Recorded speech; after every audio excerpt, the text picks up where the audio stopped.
Hi, I'm Jeanette Roche. This is Bridge City News. Here are some of the top stories we've been following. Advanced voting numbers are in for the Lethbridge municipal election, and they are high, according to the city. Plus, contact tracing begins today in Alberta elementary schools. And generations grew up watching him in space, but the real Captain Kirk is preparing to go into the real outer space. Your nation. Your province. Your southern Alberta. From the heart of Lethbridge, it's Bridge City News with Jeanette Roche.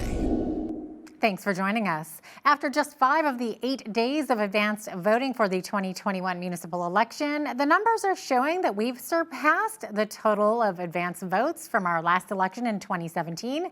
According to the City of Lethbridge, this past weekend, 3,907 voters cast their ballot using the new drive-through voting station at Exhibition Park. This number is almost equivalent to the entire total of advanced voters back in 2017, which was 3,912. On Friday, a one-day record number was achieved of 1,422 residents casting their ballot.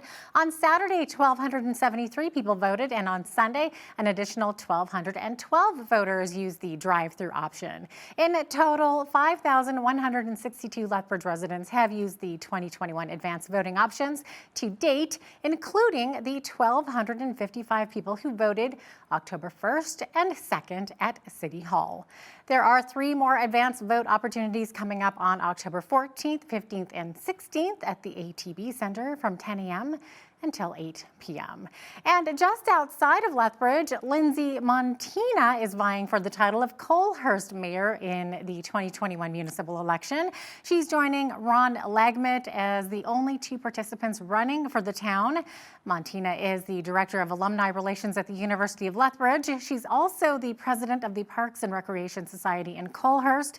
Montina says if she's elected, she'd like to allow for more transparency and communication for residents, as the town hasn't even live-streamed council meetings in the past.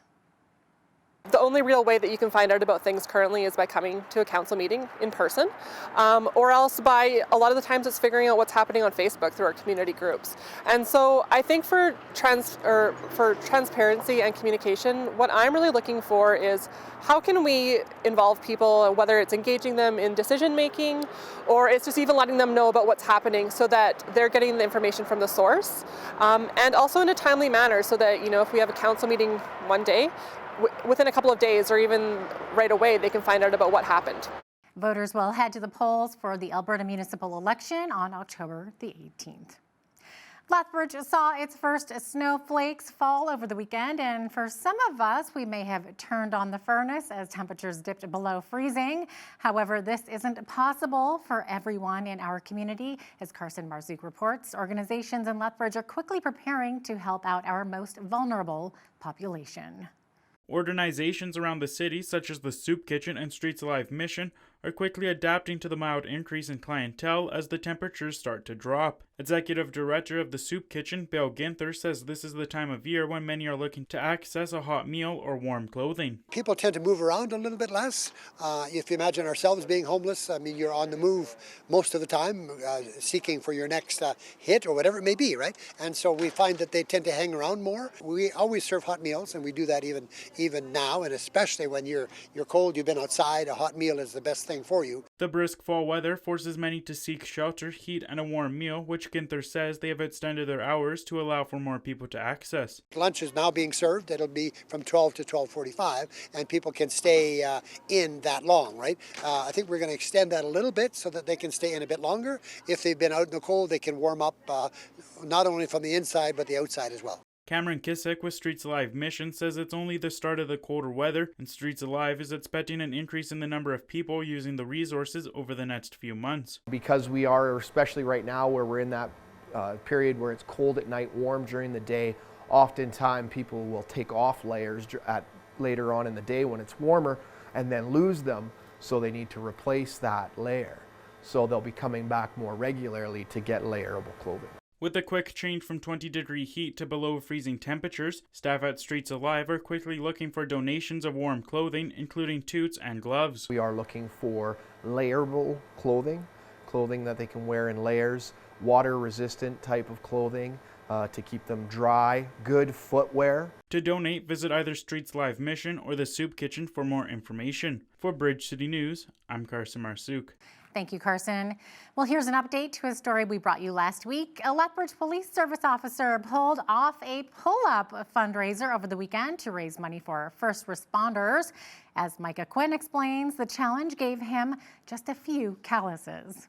These calluses are the aftermath of Terry Figut's pull-up fundraiser for the Legacy Place Society, which will provide support for Lethbridge first responders and their families. Figut started his challenge at 10 a.m. on October 9th and ended at 2 a.m. on October 10th. He raised $20,000 for the Legacy Place Society after an anonymous donor fronted additional funds on Tuesday. When I got a call from Legacy Place Society telling me that we hit $20,000, I didn't know what to say.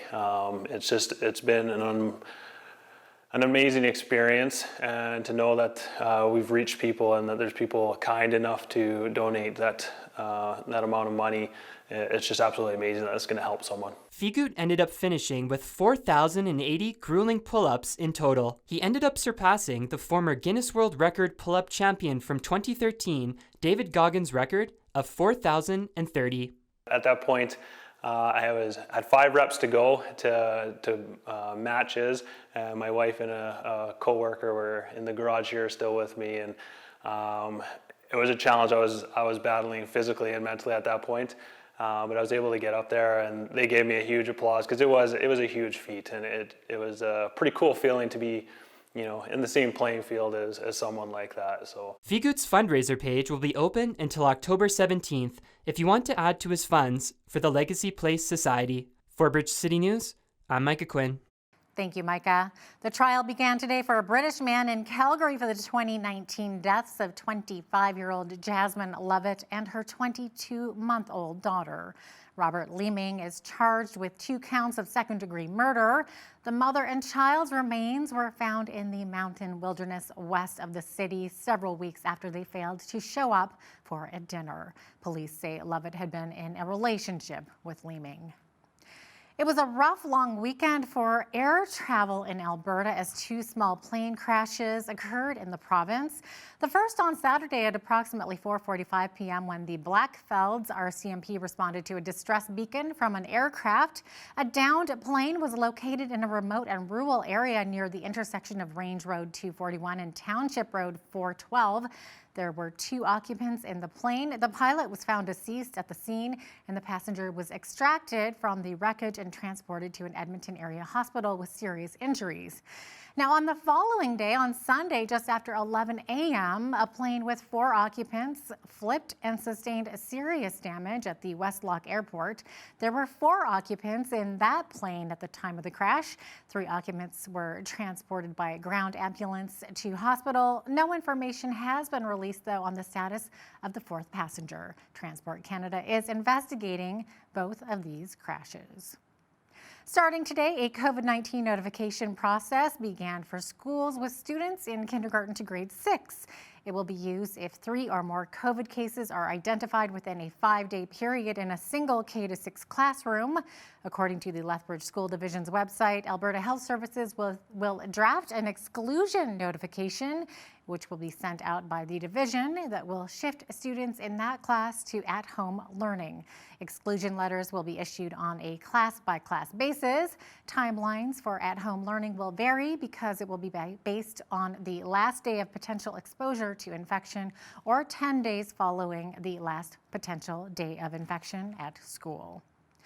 Drug maker Merck has asked for the U.S. Food and Drug Administration to authorize a promising anti-COVID pill that people could take at home to reduce their symptoms and speed recovery of the virus. If cleared by the FDA, it would be the first pill shown to treat the virus. All other FDA-backed treatments against COVID-19 require an IV or injection. It's a decision that could come in a matter of weeks. Now, there's also some research being done closer to home at the University of Lethbridge where a potential COVID medication is also in the works. DJ Kim is a biochemistry master's student at the U of L. He spoke with me recently about the research being done there. it's totally different from vaccine. Vaccine is like you grow your immune system by adding the vaccine materials. Where this thing is like, if you have a COVID, if you're infected by COVID already, then we're adding this inhibitor to stop the growth of a COVID in your body. That's So fascinating. it's more like it's more like a medicine that you take when you have fever. Okay, and would it be in the form of like a pill or something? For now, we cannot really tell because we're just doing very preliminary research so far. But in the end, we're probably expecting more like pills or something that we digest. Should be interesting to see. It's not quite clear right now how many long-term care and assisted living employees in BC were fully vaccinated against COVID by today's deadline. Workers must now show they have at least one dose. They will have to take a rapid test daily and must receive a second shot within 35 days of the first. Nearly 89% of eligible residents in BC have had at least one dose of vaccine, and about 82% are fully vaccinated. Surging COVID infections are forcing New Brunswick hospitals to move to the red alert level and postponing some non-urgent procedures. Under a red alert designation, hospitals are able to reduce or temporarily suspend services such as elective surgeries and non-urgent x-rays and scans. New Brunswick has more than 1,000 active cases and 56 patients hospitalized with COVID-19. Staff are being redeployed to maintain emergency services and intensive care units. A federal judge has rejected a top Canadian soldier's bid to get his job back as the head of vaccine rollout in Canada. The decision by Justice Anne-Marie MacDonald follows a two-day hearing last month in which government lawyers argued that if Major General Danny Fortin was not happy with his removal in May, he should file a formal complaint with the military. Fortin says his dismissal was political. MacDonald says he should try the military's grievance system. He was sacked amid a sexual misconduct allegation dating back a couple of decades. A Leger poll of more than 3,700 Americans suggests only 29% are worried about reopening the land border with Canada.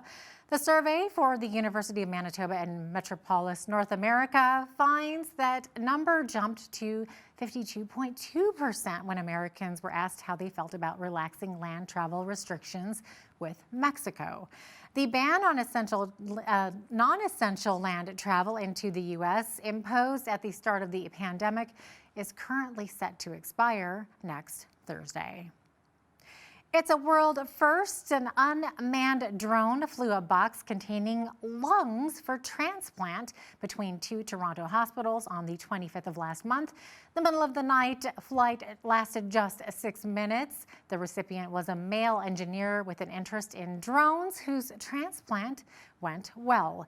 Tech companies are racing to courier organs by drone after some American firms made successful flights with kidneys, corneas, and a pancreas. It was, just a incredible experience. And I think, that first clinical lung flight, lung transfer via our drone is truly a major stepping stone for us for the future of organ delivery missions. It was really special just to know that at the moment that drone aircraft landed on the Toronto General rooftop, there was a life involved in there, right? So drones are flying around for a while, we're flying around for a while, and just applying those technology within a context with a real patient at the end of the last mile delivery was just an incredible sentiment and the greatest sense of accomplishment I've ever had in my entire career. Canadian-born actor William Shatner says he's expecting to fall in love with space. The Star Trek actor will blast off tomorrow morning on Blue Origin spacecraft from Van Horn, Texas, with 3 others for a 10-minute hop into space, boldly going where no other sci-fi star has gone before. We always dream about space travel and all that, and now here we are living in the real world, seeing that not only is it possible, but we're seeing that the man who, in a sense, made space popular or gave everybody dreams of going to space. Now he's the one going to space. William Shatner's talking to an astrophysicist, and they asked him a very important question. They're like, "What are you gonna do when you're up there? Like, are you gonna play with the gadgets? Like, what are you gonna do when you get up there?" And William Shatner said, "I'm just mostly excited to look out the window." He said, "All I'm gonna do is just probably stare at the window and just look at our planet from space." The 90-year-old former Captain Kirk tweeted a video message this morning saying, quote, "There is this mystique of being in space and that much closer to the stars and being weightless. I shall be entranced by the view of space," end quote. Turning our attention overseas now, at least 28 people died and at least 15 others were injured when a bus skidded off of a mountain road in western Nepal and plunged hundreds of meters into a gorge. Search teams are still looking for bodies in the area where the bus fell. Road accidents are common in Nepal and are often blamed on poorly maintained vehicles and narrow roads with sharp bends. Hurricane Pamela is gaining strength as it moves along Mexico's Pacific coast and could become a Category 3 storm when it makes landfall somewhere near Mazatlan tomorrow. The U.S. National Hurricane Center is warning of the possibility of life-threatening storm surges, flash floods, and dangerous winds. Pamela is expected to weaken as it crosses over northern Mexico and could approach the Texas border as a tropical depression by Thursday. Well, not quite hurricane category winds here, but what we could see is some chilly temperatures tonight, dropping to a low of -5. Those temperatures should soar into the double digits once again later this week. I will have a full look at weather right after this short break. Stay with us.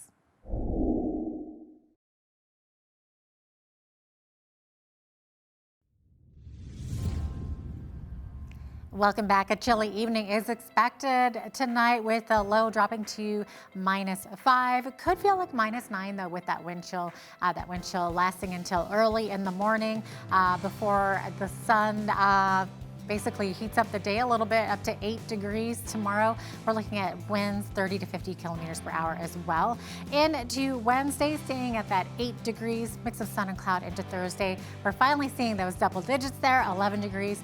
And then staying basically seasonably lower than average up until the end of the week when we reach those nice teen temperatures again. 16 for Friday, 18 for both Saturday and Sunday, and then back down again to 9 for Monday. So average high for this time of year, 15. We're not quite getting there until the weekend. Average low, 1 degree. 29 was our high temperature back in 1964. In 2002, we had our lowest, which was -14. That's quite chilly for this time of year. 7:48 is when the sun rose this morning, and 6:47 is when the sun will be setting this evening, giving us just basically 11 hours of daylight. So definitely days getting shorter.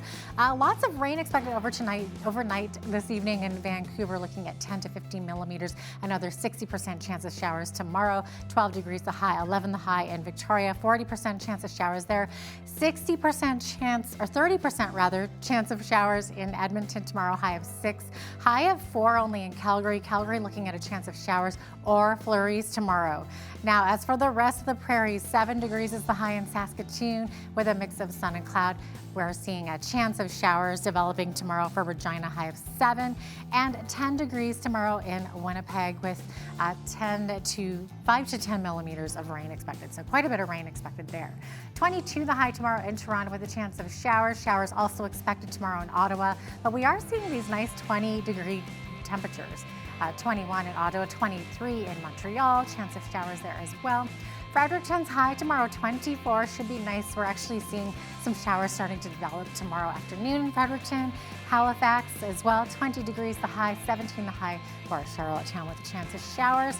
Showers also developing in St. John's for tomorrow with fog dissipating later on in the morning, 9 degrees the high there. So there you have it, that is your forecast. The International Monetary Fund is predicting global growth of 5.9% this year. That's down slightly from its July prediction of 6% growth. It downgraded the outlook due to persistent supply chain disruptions in industrialized countries and deadly disparities in vaccination rates between rich and poor nations. The IMF is predicting the Canadian economy will grow by 5.7% this year, down from its previous forecast of 6.3%. Growth for next year is forecasted at 4.9%, up from July's prediction of 4.5%. A new report illustrates one of the reasons for the worker shortage in the U.S. is that Americans are quitting in droves. The Labor Department says the number of people leaving their jobs jumped to 4.3 million in August, the highest on record dating back to December 2000, and up from 4 million in July. But the report shows the number of jobs available fell to 10.4 million from a record high of 11.1 million the previous month. The data showed that as cases of the Delta variant of COVID-19 surged in August, resignations jumped in restaurants and hotels and rose in other public-facing jobs such as retail and education. A group studying the economics of offshore wind energy in the U.S. says building and operating the nascent industry will be worth $109 billion to businesses in its supply chain over the next 10 years.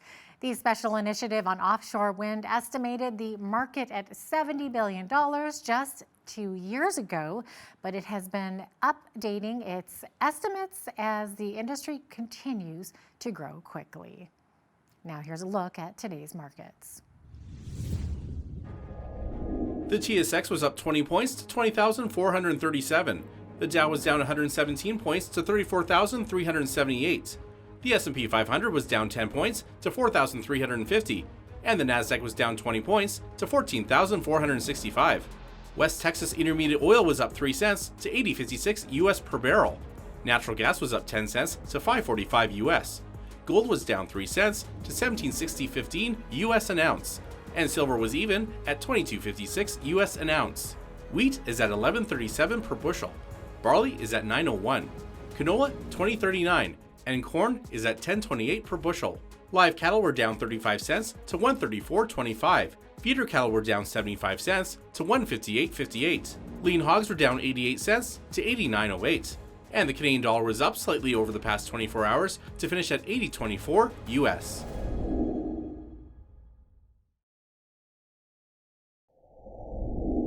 Recapping one of our top stories, 5 out of the 8 days of advance voting for the 2021 municipal election shows the numbers have surpassed the total advance vote total from our last election in 2017.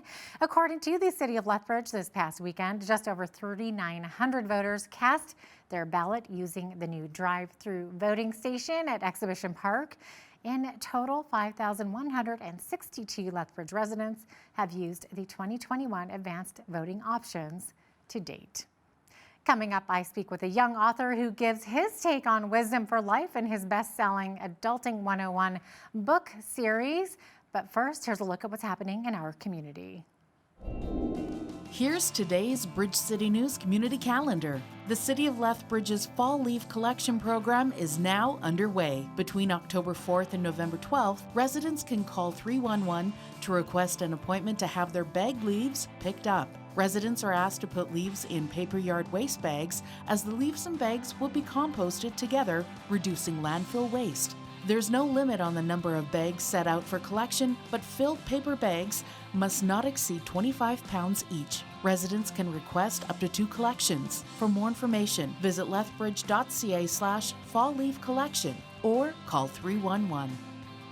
The Lethbridge Senior Citizens Organization is looking for volunteers to take part in their Drive Happiness program. This program is to help seniors in our community who are facing extreme loneliness due to lack of accessible transportation. Volunteers will drive clients to their medical appointments, pick up groceries, and take them to important life activities. If you're interested in this opportunity and for more information, call 403-332-4320 or email volunteer@volunteerlethbridge.com. And that's your Bridge City News Community Calendar.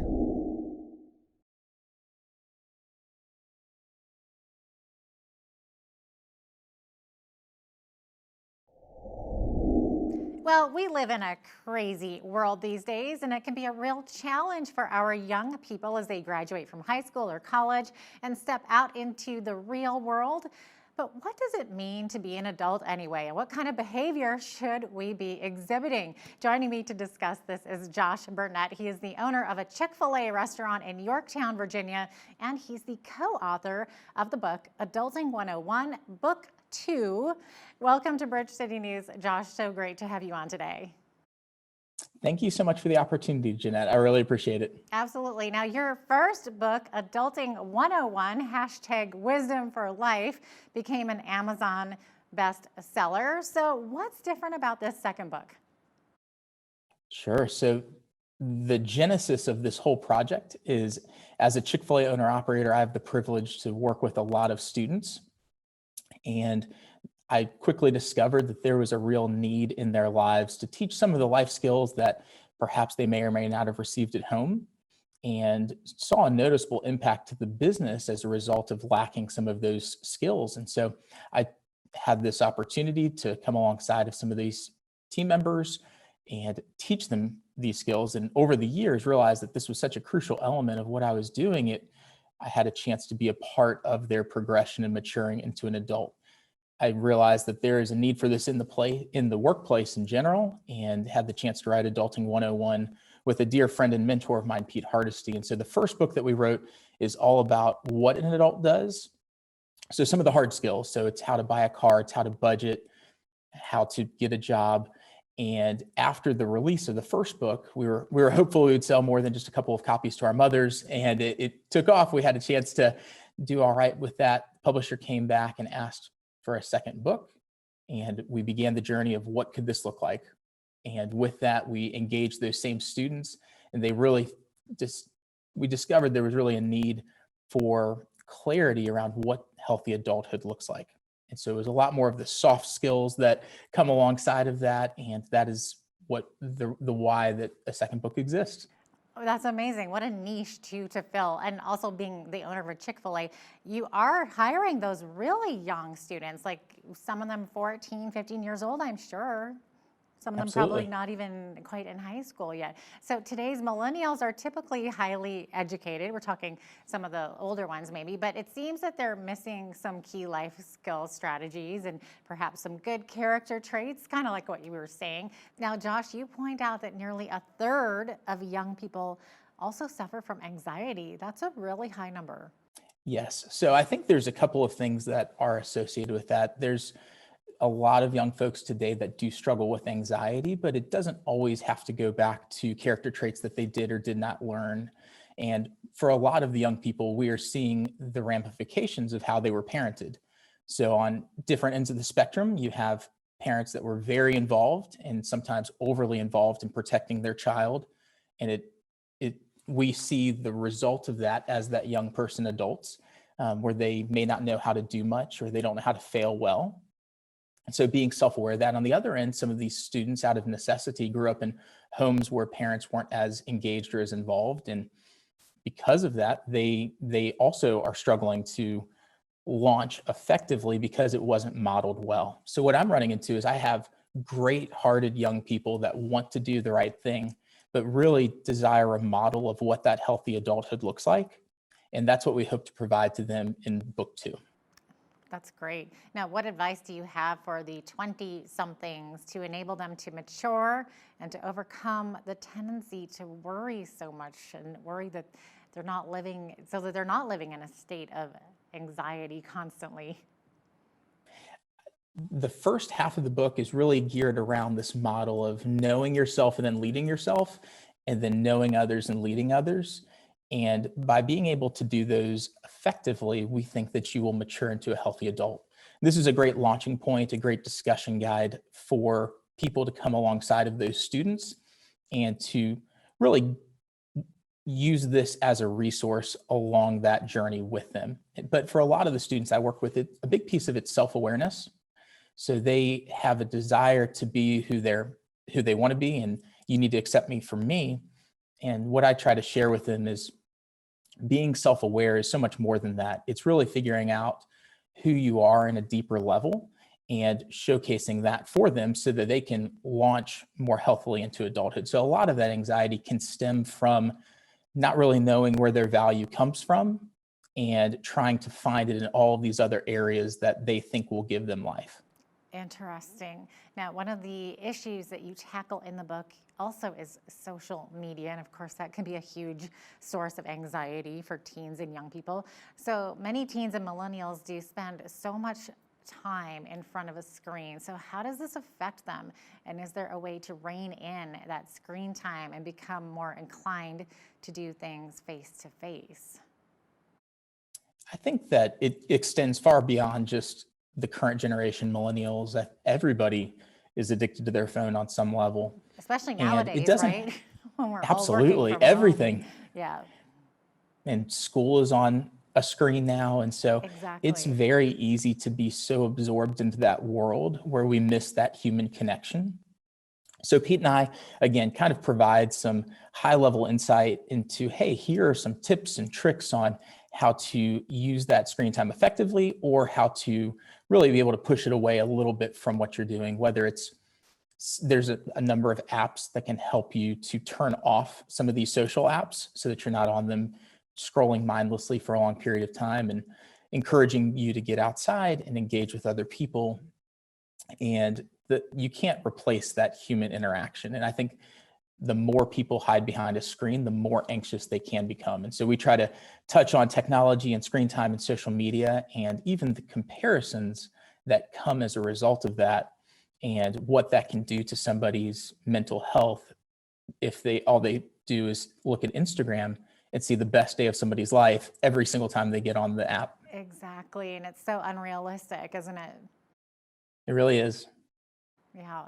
Now, I wonder, like in past generations, some of us were more likely to have maybe some personal mentors or someone more mature in life who would teach us and lead us into maturity. Would something like this be helpful for our mental health?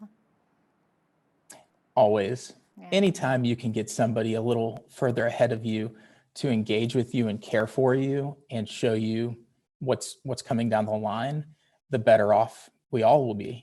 And so that's certainly something that we encourage, and that's a desire and hope of mine as a leader of a lot of young people, is to some degree get a chance to be that for them. But I think the more that we can really build up our inner circle, both of peers and of mentors that we want to be similar to and alike, I think the better off we all are. Absolutely. Now, you point out that much of the younger generation has that entitlement mentality. Can you explain what that looks like and how we got there? And how do we go about changing that mindset too? That's a tough one. I don't want to make it too broad where it's very easy to label and say this generation's entitled. I think this generation has just grown up in the age of instant. Everything I want or need, I can access very quickly. And if it's not immediate, then I'll just move on to the next thing. And whether this is food or Amazon Prime or even relationships, we see this, there's not much of a desire to build that resilience, to really build that grit out, to do more, to do better, to stay in a relationship with somebody. Because in my pocket, I can pull out my phone and be connected with billions of people anywhere in the world at any time. That is so true. How do we go about changing this mindset though? I really think that due to these massive societal shifts where our networks have increased so dramatically, so despite this connection, we're seeing the loneliest generation that we've ever seen. So statistically, students today are more lonely than they've ever been, despite increased connection or communication rather. So all this communication, very little connection. And so within the book, through the loneliness chapters, we kind of talk about this friend formula. And it's not rocket science, but it's really initiating and getting out there, being real and vulnerable with the people that you're living life with, and just taking that first step. So we give some tips and tricks on how to do that and organizations to get plugged in with, but really it just takes going out there and making a personal human connection, even if it's a little awkward. This was true of my wife and I. We were newly married and we moved to a state that we had no connections to at all. And so we didn't have family around, we didn't have any friends. And it was on us to get out and engage and find a place to be known and to find friends. There you go, huh? Just stepping out of that comfort zone. Not easy to do. Now, you write that we need to know ourselves and know others because we live in a highly sensitive culture where our words and our beliefs are scrutinized. It's so true. And it's important to be aware of the changing culture, our choice of words, and who our audience is. That's a tough one, huh? Yes, it really is. And I see this play out in the business world a good deal. So we serve thousands of people every day and across all kinds of socioeconomic statuses, races, religions, creeds, whatever it might be. And the ability to connect on a human level with somebody is so critical as an employer and also as somebody that's serving a community. And so we have a chance to dig into that a little bit and teach self-awareness to this generation, as well as just emotional intelligence and maturity. When I look at people that have come through my restaurant and my organization into leadership, the skill that is oftentimes the biggest struggle is being able to be emotionally intelligent and to engage in a way that both parties can walk away from that time feeling better and feeling heard. And if we can help to solve that even a little bit, then this book will have done its job. Yeah, absolutely. Now, we've all experienced failures, and you suggest that it's important to learn from our mistakes and that it can bring us to a place of becoming resilient. That makes sense. Yes, I think learning how to fail well and be okay with that is such a critical aspect that oftentimes, as I alluded to earlier, is missing. And it's missing because we want it to be right, we want it to be now, and if it's not that way, we'll just move on. There was a sign that went viral a few years ago of a local Catholic boys' school out in Little Rock, and there was a sign on the front door that said, "Stop. If you are bringing your son's homework, their lunch, their equipment, whatever it might be, turn around and go home. Your son will be fine, and they will figure out how to problem solve in your absence." And I think this is just a great reminder, whether you're parenting somebody that's launching into adulthood, or if you're that person trying to launch yourself, that failures are really okay.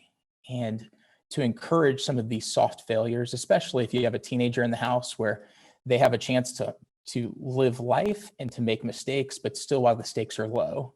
And this fear of failure can have a tendency to drive us to some of these harder failures where we never want to make a mistake. And then when we do, it really hurts. So the earlier we can figure out how to fail and be okay with that and learn from it and move on, I think we build grit and resiliency and also a little bit of wisdom. Yeah, so no more of that helicopter parenting. That's no good. Yeah. Now, you touched on this earlier with social media and screen time and building connection versus just, for surface communication. So many of us might have hundreds or even thousands of friends on social media. So any final thoughts on how to choose genuine, real life friends?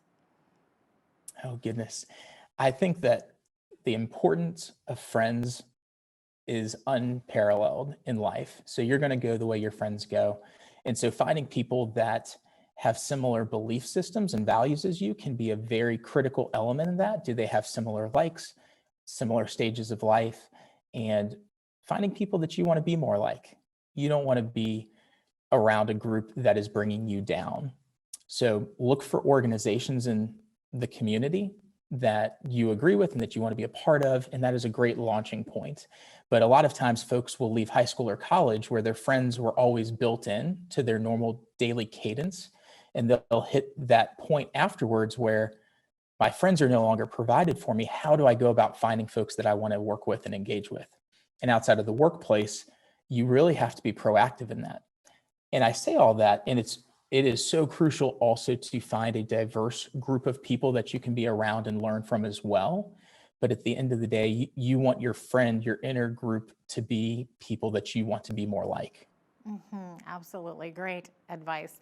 Josh Burnett is the co-author of the book, Adulting 101, Book 2. Thanks so much for being with us today, Josh. We appreciate it. Thank you. Thank you for the opportunity.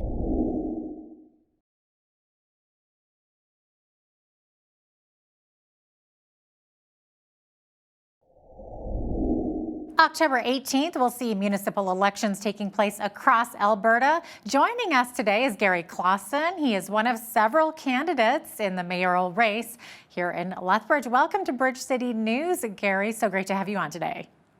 Hi, Jeanette. It's good to be here. Thank you. So can you first of all tell our viewers a bit about yourself and what's your background and why you decided to run for mayor?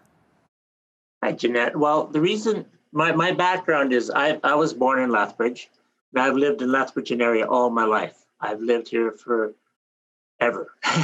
So what happened is I was in the trucking business with my dad. We hauled sand and gravel for 19 and a half years. And now I've been a realtor for the last 29 years, which is a wonderful job. I meet a lot of people. I do a lot of things to help people get their dream houses. Yeah, I bet you meet a lot of people. I do. And the reason I'm running for mayor is I want to make a difference in this city. I want to make it a better place for everybody to live. Okay, awesome. So one of your top issues, Gary, is to get tough on crime and make Lethbridge a much safer city.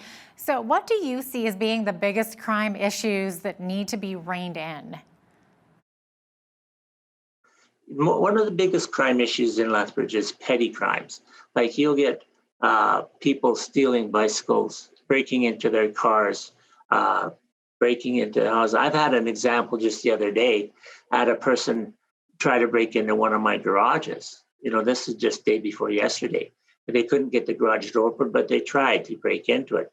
I mean, they're just breaking in and stealing things so they can sell it and, survive, I guess. I mean, I'd like to find a reason why they're doing this. I think might be because they're too lazy to work. I don't know. The petty crime is the worst part in this town. Like, I bought my grandkid a bicycle for his birthday. They had it in the backyard, and somebody came in the backyard and stole it before he even got to ride it. That's just terrible. People are just stealing bicycles. My neighbor across the road last week had his bicycle stolen out of his carport. Wow. And why would people just keep doing this? You catch the person, you take them to court, they slap his wrist, they let him out, and he goes and steals a bike and rides it home. That's exactly what's been going on. There's not enough punishment for the crime. I mean, you can't cut off their hand or nothing for stealing the bike, but you got to do something to make them be responsible for themselves. Yeah, I know. I've had 2 bikes stolen out of my yard too. We never did catch the people. So I hear you on that. So Gary, how would you go about reducing crime? Do we need to have a bigger police budget or a different approach to fight the bad guys? I think we need both. We need to keep the budget because the police, you can't cut their budget and then ask them to do more work. We've got a wonderful college that's got a great police college, a training session for police. I was thinking that maybe they should turn around and there's a lot of policemen out there, but they need help. They do. They need the local citizens to help them. There's people that are upset because they'll call the police and it'll take them 20 minutes to get there. But they're doing so much stuff out there. They're so busy that they can't be everywhere at the same time. So I was thinking, and this is going to happen when I become mayor, because I am going to become the mayor, just so you know, that, why don't they get the students from the police academy to be ride-alongs with them? So they got a police academy guy and a police officer in there. It'd be great training for a guy that's wanting to be a policeman. And then they've got 2 people in there and they can have more people out on patrol and stuff than that. It's terrible that they just have to turn around and they don't have enough people. They don't. I would like to, I really have a heart for the cops too, police. I have a heart for the police because they need help. They need to turn around and they need people helping them all the time too. You have a problem with something, you call the police. You don't call the crook because the crook's already there. So Gary, our city seems to also be divided over whether or not to have supervised injection sites. So how do you see things? What's the best way to reduce drug use and the crime and family breakdown that comes with that? The free injection site, I think was totally wrong. I think it was wrong. When that free injection site came into Lethbridge, our crime rate went up 30%. 30% it went up, and that's quite a bit. I mean, we got all the people that want to do drugs, and we can do it for free. We can do it here. The Lethbridge will let you do their drugs, and they all come into here. That has increased the crime. People are stealing so they can buy their drugs. And then they turn around, and it hurts the people. It hurts the families. Like, I've got a friend, her son is taking a lot of drugs. He actually overdosed the other day, and he doesn't seem to care. That's the point. They don't seem to care. They've got to care too. They've got to want to stop, and it's hard for them to stop because it's such a rush. I personally don't do drugs because I don't want to, but they turn around and you've got to educate people. You've got to educate people that this is not the right way to do this. The main thing is don't do drugs. Just don't do drugs. But why are they doing drugs? I mean, I'm going to find more things out when the time comes. I went to the homeless shelter the other day and to check it out because I want to know more what's going on with this stuff. And the guy at the homeless shelter, he showed me all around and everything like that, which was really good. And I went outside and there was a guy working on this bicycle. And he said to me, he says, "Oh, you guys," he just turned around, "You guys," then, and he put me in with everybody, which is okay. He says, "You just think we steal everything just so we can buy drugs." And I was thinking that. I mean, I didn't want to debate with this guy because it wasn't going to go anywhere with that debate because he had his mindset that us guys just thought that they would steal anything they can. And they do. They 7-Eleven on North Side has shut their doors because people walk into the 7-Eleven store, take some stuff on, walk right out. And the girl at the counter, what can she do with these people just coming in and taking it out? So it actually shut the doors the other day on the 7-Eleven on Main Street. It's been there forever. I mean, on 13th Street, sorry, 13th Street. I think that rehabilitation is way more important than the injection site. And we're actually getting a bigger rehabilitation site just outside of town here by the close to the jail. They're going to expand that thing. They're also going to put a new rehabilitation site on the blood reserve, which is good ideas, because it turns around and keeps them off the streets. Talking about the drug thing and get back to that a little bit. You've got needles and stuff in the parks, and your person can take his dog and kids for a walk in the park. There's needles, and it's not safe for them. Gulf Gardens is our downtown. Gulf Gardens is like our living room. I don't want the injection site. I don't want the needles in my living room. I want them. I don't want them at all, but I want them further away. Don't want the people all hanging around downtown. Gulf Gardens. It's a great park. It's a nice park. It's got a splash park. It's got all that stuff there, but it's just not being utilized because of everything else going on with the drugs. Drugs is the main problem in our city with this. The drugs cause them to turn around and steal and help support their habit. So you get this is free injection site. Why? It's illegal drugs. You shouldn't have a free injection site for illegal drugs. People will say, "Oh, they're going to have this. They got to protect them. They got to be able to do this." No, they don't. They don't have to have this. I mean, how many people are in favor of the free injection site? And how many people are against it? I bet you there's 98% against the 2% that want it. That's my opinion. So the man at the shelter who was confronting you, you didn't want to talk to him and ask him what his story was, since he's confronting you about the stereotype about all of them and how you guys think. I'm going to go back. I'm going to talk with these guys some more and see what's going on. I'd like to. The other day, I've got some friends that own a restaurant, and they phoned me at 11 o'clock at night. There's somebody building a lean-to, a shelter in the back of their restaurant, at the back in the parking lot. So I go over there because we're good friends, and I go back there, and they called the police, and I got there. The police got there like within minutes, So I mean, the response time for the police was really good on that. Okay, I'm getting to that point. Okay, so what happened was we tore it all down, and so a day or two later they phoned me that it's up again. So I went back there again, and I went and looked, And I heard this noise on the other side of the block fence. And I looked over the block fence, and there was two people there. There was a guy and a girl. And I talked to them, and I says, why don't you guys go down to the shelter? I said, this your stuff? They denied it, of course. And I says, why don't you guys go down to the shelter? He said, well, when we go to the shelter, we get harassed, and we get robbed, and we get beaten up. So, I mean, there's a reason. Why is that happening? I'm going to find out more, because this just happened like 3 days ago. I'm going to find out why. Is there not enough security in the shelter? Is the security guards in the shelter, can they handle this? Do they need more help? That's what's got to be taken care of. They got to turn around, and there's got to be a reason why. I know a guy, I've known him. I sold his house back in the 90s, okay? And I see him lots on the street, and he's a homeless guy. And he's never, ever asked me for a dime, ever.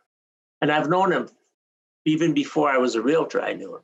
And he says he just doesn't want to have no responsibility. Doesn't want to have to make mortgage payments or pay taxes or anything. He just wants to live. Wow. So what do you think needs to happen to get people off the street and into a stable home environment then, Gary? Medicine Hat has done a wonderful job. Medicine has done a wonderful job on their homeless stuff. And I'm going to check into that a little bit more. I haven't got that all together yet, but I'm going to get that together. And there's all kinds of different situations. There's people, they build little pods. They build little things for the people to live in and stuff like that. But you got to have a place for them to do this. So one of your top priorities, Gary, is to make City Hall more efficient and less likely to spend wastefully. So where do you think money is being wasted, and how would you make things more efficient? See, here's another point, okay? I have to find out more where the money is being spent. I have to find out what they're spending the money on. Okay, so once I get in there, I can do more efficient stuff. Now, the people that are working on the jobs, the employees, you go to the employees, you talk with the employees. Lots of times, the employees know really well how to do something, and they're told to do it this way because that's the way we do it. We're going to do it that way, and that's the way we do it. And if they do it this way, they can get it done more efficiently, and it'll be just as good. So that's the point. I'm going to work with the people in the city. I'm going to work with them, and I'm going to see what I can do to make it more efficient for them. Mm-hmm. That's the important. I believe that's all pretty transparent. See where they spend them. Yeah, I believe that's also on their website where all the money is going to. Okay, so now you believe that Lethbridge has a lot to offer in the tourism department. How would you go about promoting Lethbridge as a great spot to visit? Okay, well, here's the point. Lethbridge has a lot of great places. Like Lethbridge has Nikiupa Japanese Gardens. They have the Fort Whoopa. They have the Indian Battle Park. Now, Indian Battle Park was the scene of the last great Indian battle. That's history. That's history. They got the Helen Schuler Center. They've got that too. We've got some the new and improved swimming pool. That's nice. We've got hockey. We've got Bulls baseball games. We got some good entertainment for the people. Take example, Street Wheelers Weekend. When Street Wheelers Weekend happens, we get more people at Street Wheelers Weekend than we do at Whoop Up Days. Okay, Street Wheelers Weekend, when it's on, people look forward to it. People from all over the country come to Street Wheelers Weekend. BC, Saskatchewan, Calgary, Edmonton, everybody comes down for this weekend. And there's a lot of car guys, they're buying gas, the hotel rooms are all full, everything is really, at restaurants, it's a very good influx to our society, our city, when that weekend happens. So there's a lot of good points that can be done for that too, because car guys love to spend money on stuff, so it's a good thing. That's all kinds of stuff. There's other things that we could do to make more stuff into the city, but it's not there yet. Okay. It's not there. Now, Gary, let's switch gears here a little bit and talk about COVID. COVID has, of course, been a big issue everywhere on the planet. If COVID does erupt again this fall and winter, how would you go about handling things differently here in Lethbridge? Okay, now with the COVID thing, there's not just the COVID. There's lots of other things there, but okay, the COVID, cleanliness, wash your hands. If you're sick, stay home. Don't bother coming to work if you're sick. If your kid's sick, he's got a sniffle and a cold, that's a sniffle and a cold. It's not COVID, maybe, okay? But otherwise, they turn around and they just stay home if you're sick. The social distance is a good thing to do when you're not feeling good and things like that. I believe that masks are helpful. I don't like the masks personally. I don't like masks, but that did help. And washing your hands, being clean, that's an important thing on that. How is that different than anything that the previous mayor and council did? Would you do anything differently than what they did? I think they did a pretty good job on that. I think the mask thing was a little too long, but that's what they did. Gary, tell our viewers why they should vote for you on October 18th. Well, I think that I'll do a good job for the people. I want to make this a safe city. This is a good city, but I want to make it safe. I want people to go outside, take their dogs for a walk, and walk with their wives, and be safe, not being hassled by anybody on the street. I think that I will do a great job for this city because I will listen to the people. Because I want to be known as the best mayor this city ever had. That would be my goal. Be the best mayor this city has ever had. Well, thanks so much for joining us today, Gary. Gary Clausen is one of the candidates in the Lethbridge mayoral race. Thanks for joining us. Well, thank you for having me. Absolutely. I'm Jeanette Roche on behalf of all of us here at Bridge City News. Thanks for watching.